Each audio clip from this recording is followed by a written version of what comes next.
Hello বন্ধুরা, প্রিয়া ইপসা কিচেনে তোমাদের সবাইকে স্বাগত। আজকে তোমাদের সাথে শেয়ার করলাম নিরামিষ মটর পনির মালাই। একবার আমার মতন করে বানিয়ে দেখো, ঘরে থাকা কিছু উপকরণ দিয়ে দারুণ খেতে লাগে এটা। রেসিপিটা ভালো লাগলে প্লিজ আমার চ্যানেলটিকে লাইক ও সাবস্ক্রাইব করে দিও। তবে দেখে নাও আমি এটা কেমনভাবে তৈরি করি। নিরামিষ মটর পনির মালাইয়ের জন্য আমি পনির নিয়েছি 300 গ্রাম। পনিরগুলো দেখো এরকম ছোট ছোট চৌকো করে কেটে নিয়েছি। তোমরা তোমাদের ইচ্ছা মতন কেটে নিতে পারো। এবারে এর মধ্যে দিয়ে দিলাম স্বাদ অনুযায়ী নুন।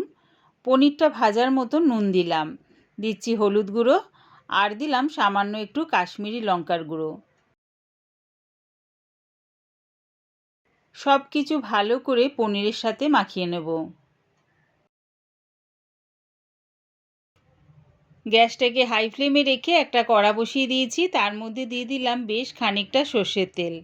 তেলটাকে প্রথমে ভালো করে গরম করে নিলাম। তেলটা গরম হয়ে গেলে অল্প অল্প পনির দিয়ে হালকা লাল করে উল্টে পাল্টে ভেজে নামিয়ে নেব। খুব একটা বেশি লাল করে ভেজো না, তাহলে কিন্তু পনির শক্ত হয়ে যাবে।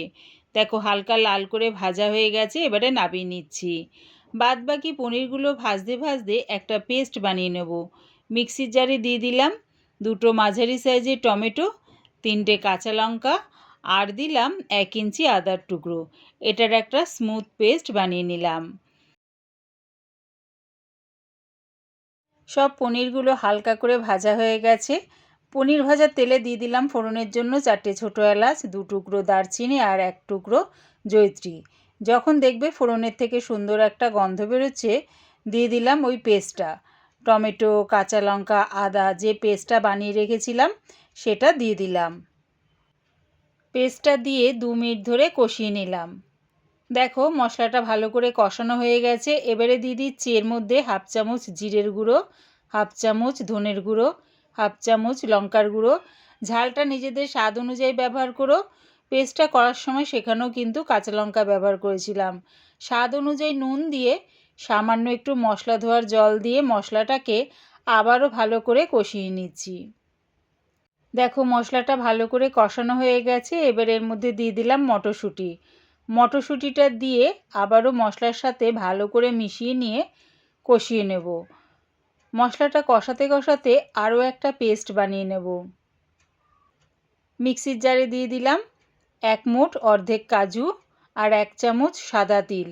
এইটা প্রথমে শুকনো অবস্থায় ঘুরিয়ে নেব, তারপরে সামান্য একটু জল দিয়ে একটা মিহি পেস্ট বানিয়ে নেব।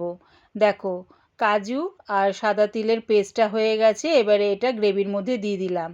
সব কিছু ভালো করে মিশিয়ে নিয়ে আরও 5 মিনিটের মতন কষিয়ে নেব।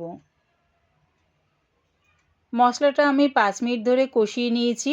দেখো মশলা থেকে তেলটাও বেশ ছেড়ে দিয়েছে। এবারে দিয়ে দিলাম এর মধ্যে 1/2 কাপের মতন জল। জলটা দিয়ে সব কিছুর সাথে ভালো করে মিশিয়ে নিয়ে ঝোলটাকে ফুটতে দিলাম। ঝোলটা ফুটে গেলে এবারে দিয়ে দিলাম পনিরগুলো। পনিরটা দিয়ে গ্রেভির সাথে মিশিয়ে নিয়ে আরও 1 মিনিটের মতন ফুটিয়ে নিলাম। এবারে দিয়ে দিচ্ছি 4 চামচ ফ্রেশ ক্রিম। ক্রিমটা দিয়ে সব কিছুর সাথে ভালো করে মিশিয়ে নেব। মিশিয়ে 30 সেকেন্ডের মতন ফুটিয়ে নেব। খুব একটা কিন্তু বেশি ফুটাবো না। রেডি হয়ে গেছে নিরামিষ মটর পনির মালাই। এটা তোমরা লুচি, পরোটা, রুটি, ফ্রাইড রাইস, এমনকি পোলাওর সাথে খেতে ভীষণ ভালো লাগে। আমার এই পুরো রেসিপিটা দেখার জন্যে প্রিয়া ইপসা কিচেনের থেকে তোমাদের সবাইকে অনেক ভালোবাসা রইল। নিরামিষ মটর পনির মালাই রেসিপিটা ভালো লাগলে প্লিজ আমার চ্যানেলটিকে সাবস্ক্রাইব করে দিও।